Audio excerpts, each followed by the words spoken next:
হিন্দু বৌদ্ধ খ্রিস্টান মুসলমান কেউ এমন কোন মানুষ ছিল না যারা চোখের পানি ফেলে নাই।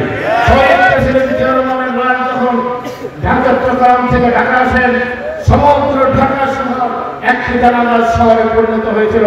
কোটি কোটি মানুষ জানাজা অংশগ্রহণ করেছিলেন।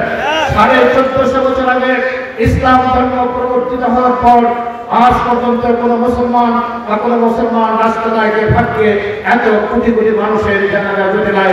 এই জানাজার মধ্য দিয়ে প্রমাণিত হয়েছেন শহীদ প্রেসিডেন্ট জিয়া রহমান একজন খাঁটি মুমিন মুসলমান, একজন খাঁটি দেশপ্রেমিক ছিলেন, শতাব্দীর শ্রেষ্ঠ রাষ্ট্রনায়ক ছিলেন। তার উত্তরসূরি হচ্ছেন বেগম খালেদা জিয়া এবং তার যোগ্য সূত্র বেগম খালেদা জিয়ার যোগ্য উত্তরসূরি শহীদ প্রেসিডেন্ট জিয়া রহমানের যোগ্য উত্তরসূরি হচ্ছেন তারেক রহমান। আমরা যদি আপনারা বক্তৃতা শোনেন, এই বিগত 6